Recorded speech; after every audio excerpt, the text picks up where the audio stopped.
Legal, live, large, and in charge.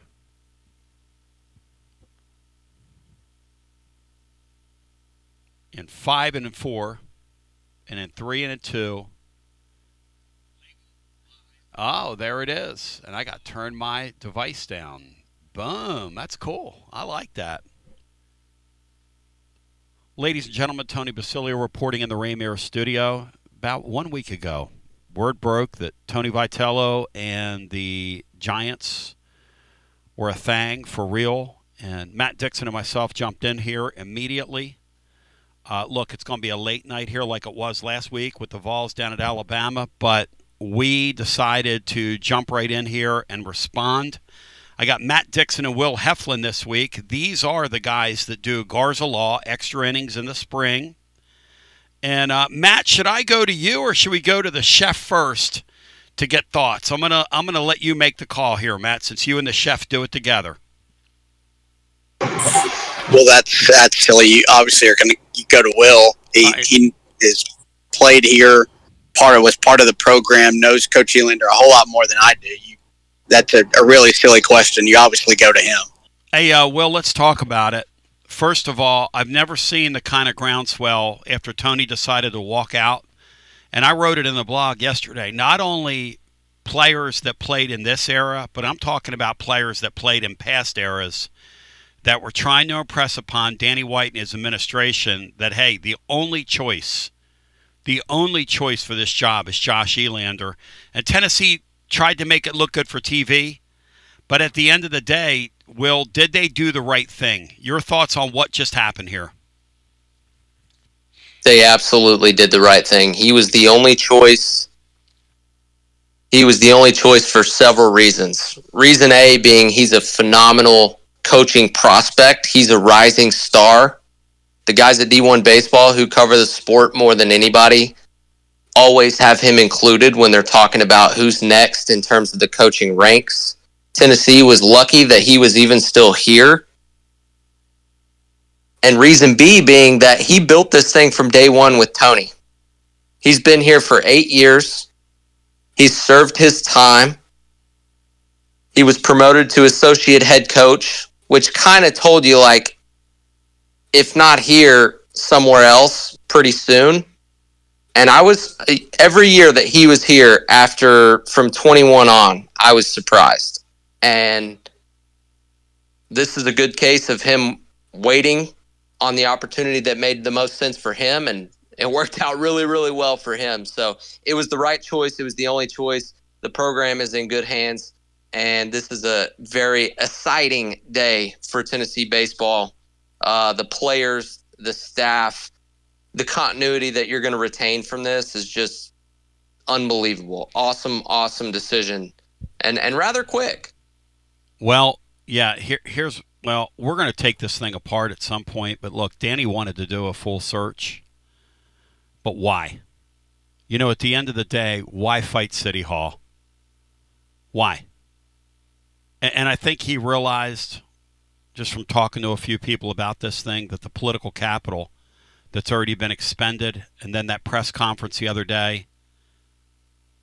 I'll give you a little insight, though. I do think that he sat down with Elander, and I think that he quickly learned, which was impressed upon him by several different people around this thing that wanted Elander. I'm talking about boosters, people I've talked to, etc. Josh Elander is not Tony Vitello. He's not going to be an irritant to you. He's not going to be a headache to you. He's not going to be unmanageable. He's not going to be a rock star. He's going to coach your baseball team. And not only is he going to coach your baseball team, but he's going to coach your baseball team at a championship level.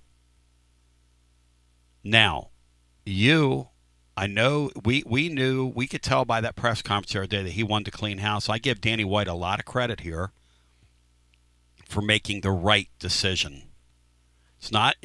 And look, a lot of times in life, it's not about how you arrive at that decision.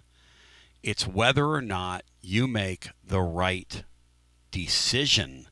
And congratulations to him, as I just put out on Twitter. Congratulations to Danny White. He made the absolute correct and right decision. And Matt, your thoughts, and then I'd like for you to fire a few questions at Will, because again, Will was there with Josh Elander from the very beginning. Josh Elander's been there from the very beginning. Will knows Josh extremely well. So, Matt, your thoughts on Danny White coming to this conclusion rather swiftly instead of dragging this thing out? Yeah, it's the only move that he should have made. That's really what he should have announced at that presser on Wednesday, was that Elander was going to be the head coach. But, he didn't really have a good feel for the program, as he admitted. So that choice became obvious to him. And, he gets a search firm that I'm sure he's got some buddies on, get a nice payday out of this, at least a little bit. And he gets to at least say he had a national search and kind of picked Elander. So, but it's the right choice, the only choice. Elander's been coaches the offense that's, has hit more home runs than any program by a pretty wide margin the last couple of years. So, he's been heavily involved in everything. He's a heavily involved recruiter. You brought up a good point, Tone, that he's not Vitello. He's kind of the opposite of Vitello and Frank, which is why he was such a perfect fit on this staff to kind of balance out those crazy guys. You have this like soft-spoken and kind of calm, cool, and collected coach that we've seen the few times he's had to be the head coach for some 3-game spells here and there. So no, it's the only hire. And like Will said, you keep all the staff together, which is key. All that recruiting going that you've had built up for these next couple of years, you keep that going. You're never going to replace Tony Vitello, but this at least keeps as much of what he built going on and can last a long time. There wasn't a choice. It was the only head coach that you needed here, because the program's at the top of the sport. So my only thing for Will is what is Elander like, just kind of in the locker room as a coach? Obviously different than Tony. Like what is he going to bring that maybe Tony didn't even? Yeah, I mean he's widely regarded as a player's coach, and that can mean different things for different people. But what it means for Elander is that he treats everybody the same. He has a really good way of coaching and developing guys without degrading them. And that was something that Tony did well. But Elander just has the personality where he comes off like he is on your side no matter what, which is really, really hard to do. I think the one category where he doesn't stand up to Tony in any way is probably going to be the media stuff. I don't think we're going to get quite the sound bites and the nuggets from Elander that we got from Tony. But he speaks really well, and he's very professional. I think the vibe that the program will have under Elander is professional, and that was certainly Tony was a part of that, right? He is literally a professional now. But Elander embodies that and carries himself in that way. And the guy has never had a bad day at the University of Tennessee, which is really, really hard to do, because some days you wake up on the wrong side of the bed and it didn't matter what was going on. Elander was always there, ready to work, ready to bring somebody a smile that needed it, ready to help somebody get better that needed to get better in some way. He is just the ultimate guy to take over this program. I don't know that he would ever be completely ready. I don't know that you're ever ready to take over to make a jump or promotion in any field. Yeah. But if there was somebody that was as close as possible to be ready, then it's Josh Elander. And so I think he will grow and learn extremely quickly. And I think a lot of positive things will come from this. And one thing I can say very, very confidently about a Josh Elander-led program is that offense will be aplenty. They will hit the ball, and they will hit the ball hard, and they will hit the ball a long ways, and they will be aggressive. And that is how it's been under Elander this entire time, and I think that continues. Matt, and as Matt Dixon joins, he's on his way up to Lexington. We just jumped in here. I was eating my lunch, and Will Heflin, and I made a few calls before we jumped in. That's why I waited about 15 minutes, just to kind of get a sense for what's happened here. I think this guy is not going to be the bright, burning light that Tony was, but is going to be more of a conventional baseball coach in this conference. Can you speak to that? I don't think Tony, look, the limelight kind of sought Tony, and Tony kind of sought the limelight, if you know what I mean. And very few guys can do that, can do all the things that Tony did, be the rock star, and yet also still be grounded enough to get in there and coach guys and be a good teammate and, not make it about himself. He threaded that needle really well, but I had some former players I know that were imploring, because I had talked to them, to Danny White's people, because you can't get to Danny, imploring to Danny White's people that, hey, this guy is not going to be Tony. And he's not going to be hard to manage at the university level. He's not going to give you a headache. He's exactly what you want. If you're going to go outside and get somebody, you might as well get somebody, and I want you to speak to this, that had a hand in recruiting these classes that are coming up. How important is it, and how integral was Elander in that recruiting? Talk to me. Yeah, I mean, he was Tony's right-hand man. I think it's probably dependent on the specific recruit you're talking about, but there's some guys that basically committed to Elander, and Elander was the main guy involved. They had to divide and conquer, but Elander was a relentless recruiter, and that's why Tony loved him and always wanted him around. I mean, if anybody remembers, Elander was at Arkansas with Tony. Elander was at Texas Christian with Tony. He had been with Tony a lot longer than just the 8 years at Tennessee.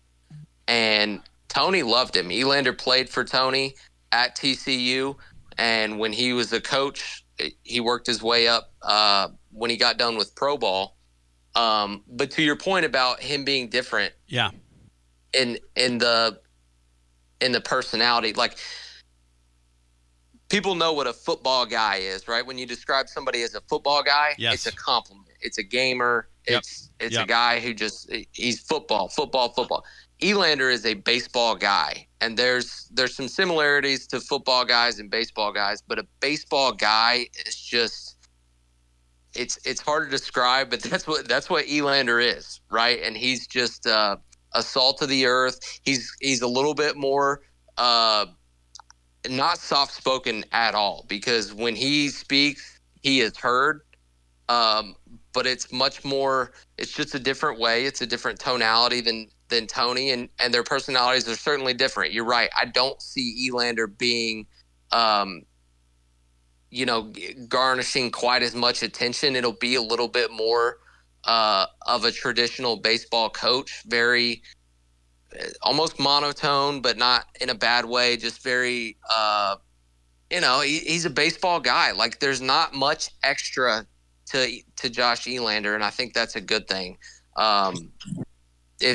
Because for as great as Tony is, there's only one of them. No, that's and right. you got to do things your own way. And so if there's somebody to compare Josh Elander to, then you just want to think of your traditional ball coach type managers. I'm not going to throw out any college names at the risk of making anybody mad. I don't want to put we don't want to do that. I don't want to put Elander in any sort of bucket either. No. But there's some guys out there, some legends and some really successful coaches and managers who have won World Series and national championships that he draws a lot of comparisons to.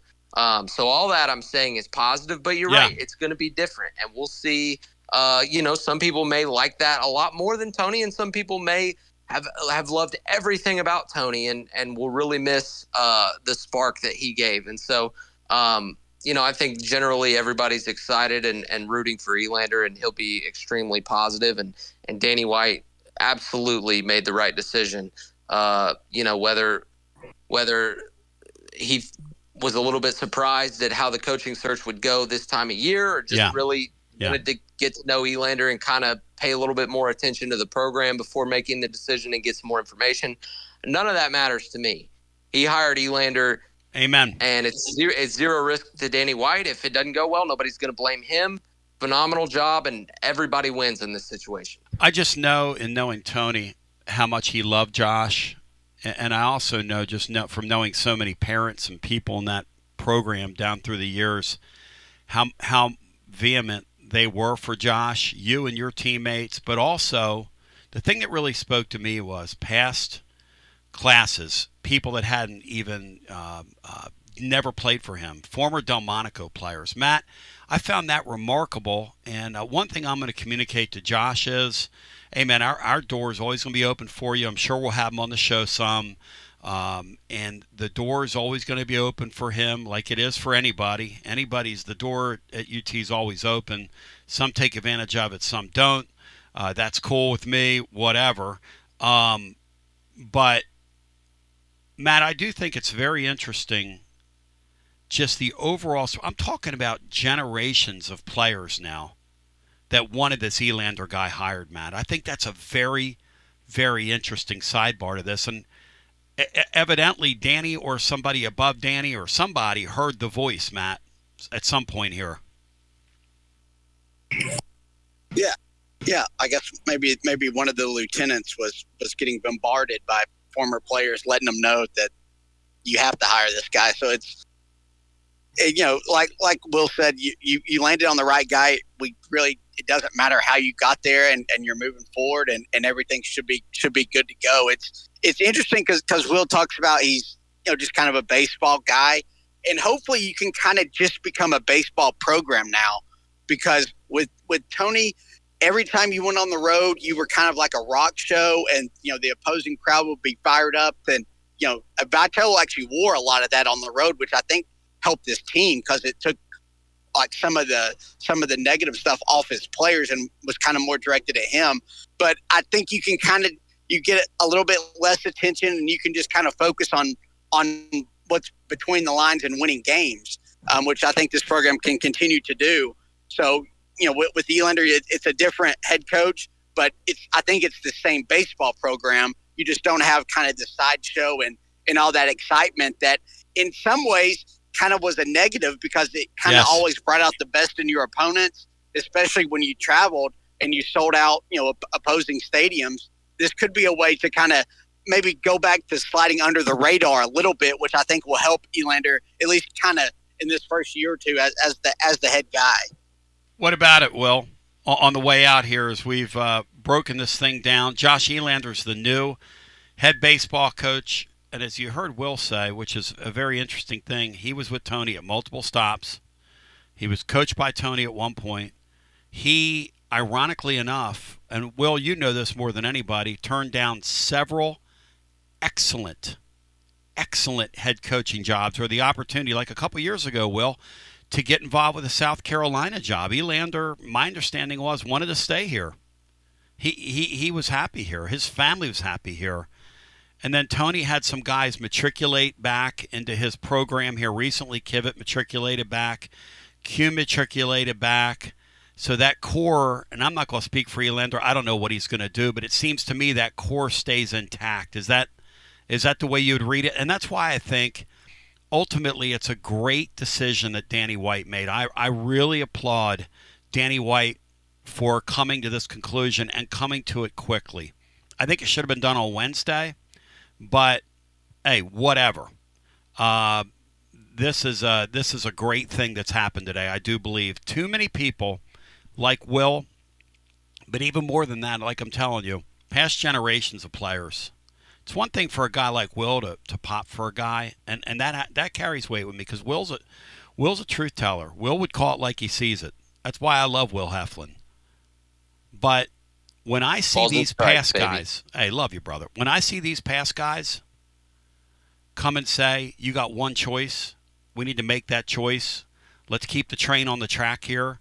We've got a number one recruiting class. Next year, we've got 10 top 100 players committed. The year after that, we've got God knows how many players in the deal, and Elander is right in the middle of that. Hey, a guy like that, who's turned down multiple opportunities, and I believe one of them was South Carolina, really does deserve an opportunity. But Will, he does all that stuff. Go ahead. Yeah, on the way out, there's two things about that. One, when you got guys that didn't even play for him sticking their neck out and putting their stamp on it, then that's got some credibility to it. because, stuff like that, the truth or how people truly view a guy around a program when they didn't even play for him and they love him, then that says a lot. And then B, I think the continuity for the most part stays. We'll see. I mean, Elander's got to bring somebody in to kind of replace himself. And even if he goes, Kivett would take over his role. He would have to backfill Kivett. So he'll have to make a decision on the coaching staff, even if everybody stays. So it'll be exciting to see who he brings in.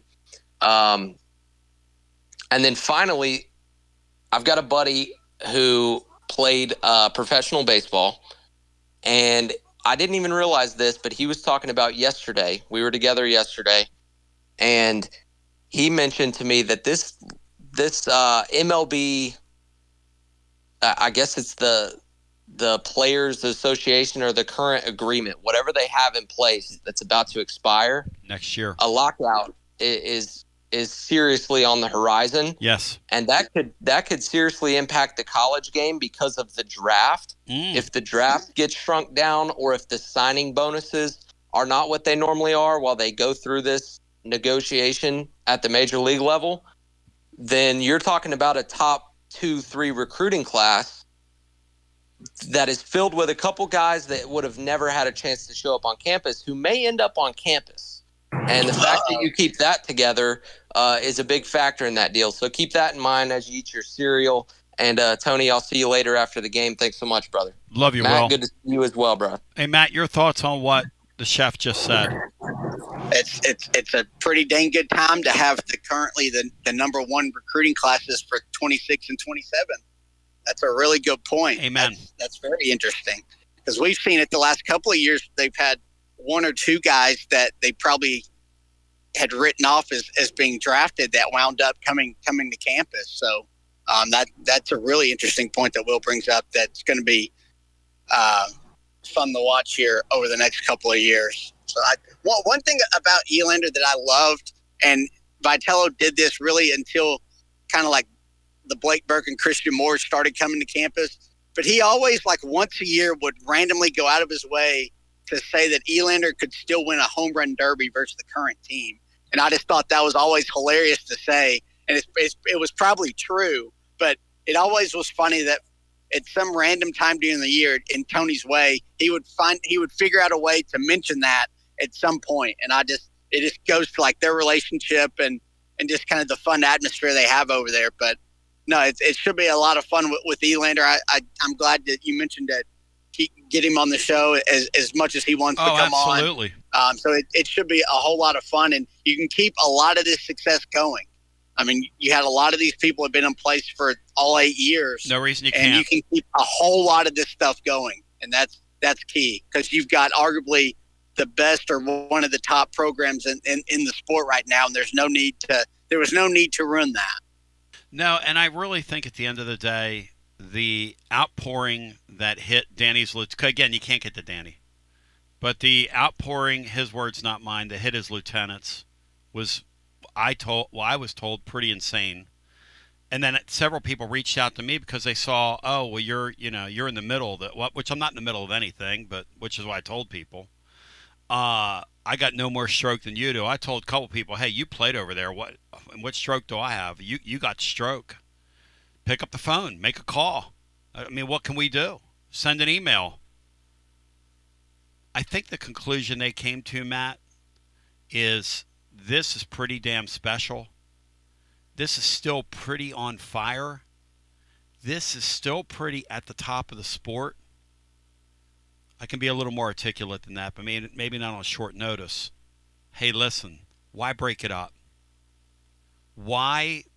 Hey, the guy they talked to yesterday, the guy at Coastal, that'd been fun for me. It's a Northeastern guy, kind of has a football mentality, sort of a hardcore dude. Josh Elander is somebody I've been around a few times, obviously being around the program, but the thing about him was that he always projected to me, and Will said this, is he's not going to seek to be a star. And I'm not saying Tony sought to be a star, but that whole thing found Tony. And I just think this guy's going to be a conventional, very good baseball coach. That's my sense of him, Matt, who's going to recruit very well in facilities that are very good. He already knows the boosters that, particularly Larry Pratt, who fund the thing, and they wanted him. And I think Danny heard from those people. And Danny made the right decision. How they came to this decision, it's not important to me. You know, I have a saying in my life: I can be wrong. I don't want to stay wrong. You know, Matt, and what Danny White did today with that announcement and just getting it out of the way and ripping the scab off on a football Saturday so we can come in here and talk about it and celebrate it is the right thing to do. It was the right thing to do, Matt, before any of your players start looking around, before any of that stuff, Matt, before you lose guys from future classes. And I know a couple guys that, well, I'm not going to go there. And Josh Elander will have a chance now to smooth all that over. He knows those kids. When they bring these kids to campus, Elander was always a focal point, always in the middle of that. That's why, Matt, you told me last week, 1 week ago after we talked off the air, you said if Tony goes, they better elevate Elander. Because, Matt, in your mind, it was the only move to make. Yes, the only move to make. There was no reason not to make it. Because he's been the right-hand man. He's kind of run practice a lot. He's been the offensive coordinator of the offense, of the home runs and all that. Yeah. Like, he's been the guy that runs that. He runs the stuff. You know, he coaches third base. He coaches them on the bases. He calls the signals of, you know, whether you're stealing, hit runs, you know, all that. Like, he was in charge of that, and he ran that in practice. So that wasn't just kind of a title thing. He was heavily involved, just like Frank runs the pitching. Elander ran the offense. So, and he just, because Frank doesn't want to be a head coach again, that's been well known. Elander, you promote a guy who, I mean, he kind of like a Kirby Smart when he was on Saban's staff. Like that could be that's kind of who Elander is in the college baseball world. He's like the top assistant on the top program. And, you mentioned he turned down jobs. He did. And he had the universal backing of the fan base, the boosters, former players, like all that goes into it. And everyone will support him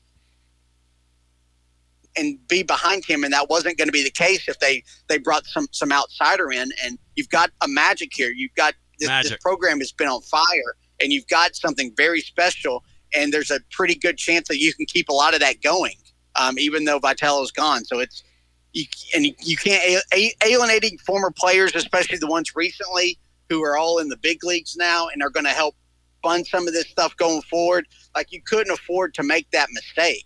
And from Danny White's perspective, if Elander doesn't work out, nobody's going to blame him at all. Exactly right. Like, he made the hire that everybody wanted. I gave you what you wanted. That's exactly right. It's not on him at all. He can only be praised for this. That's exactly right. That's why it was the only choice to make, and luckily they made the right one. Matt, you're the man. Enjoy the trip to the Living Lister. Hey, Matt, do you want that to be your final word, or do you have any other final thoughts? Because this is really exciting. This puts a lot of lead back in my pencil, so to speak, for our coverage going forward. The uncertainty is over. I just hear from too many people that I respect that, like Matt said, was the only move to make. And tonight we get on here and celebrate, hopefully, a victory, because last week felt like a black Saturday. So maybe we can have an orange Saturday tonight. Matt, on the way out, any final thoughts? Any thoughts on tonight's game as well as you're rolling, getting ready to take Lexington by storm? All those people up there you know and love.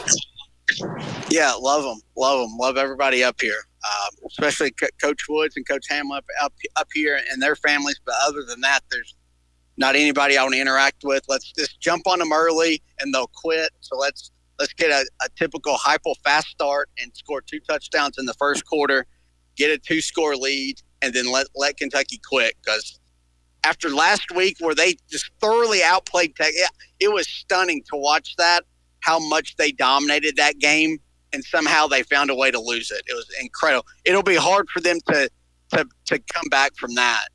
And losing at home in a game that they just totally dominated. Like it's insane how bad that Texas program Poor is Texas, right man. now. Hey, prayers up for Arch. Guy really needs it. Prayers up for Arch. We love you. We appreciate you. We thank you. I love you. I support you. I want to thank TGMD and Will Heflin for jumping on. They are the Garza Law Extra Innings crew on here in the spring. And by the way, we will be here tonight after the football game. We will be on with you doing a Spaces at halftime today, maybe.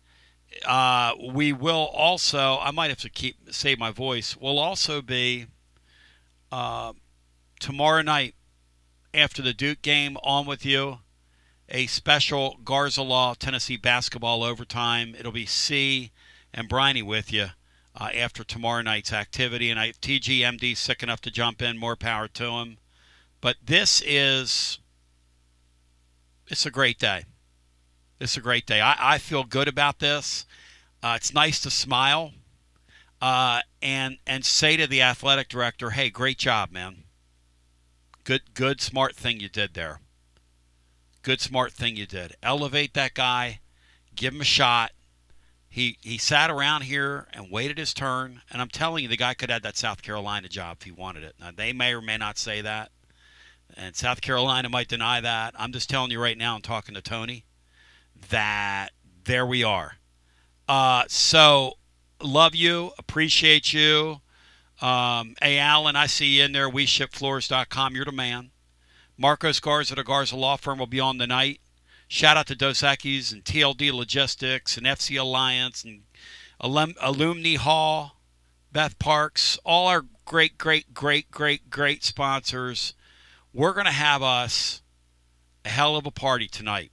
So I want to invite you to get here when the game ends, and we're going to have us a hell of a party. How long have I been going, hon? The answer is long enough. We love you. We appreciate you. I was going to take some calls because we had some calls on hold, but in fact, all of our lines are currently jammed. She said long enough. Long enough is her answer. Congratulations to Josh Elander taking over for Tony Vitello. Happy days are here again.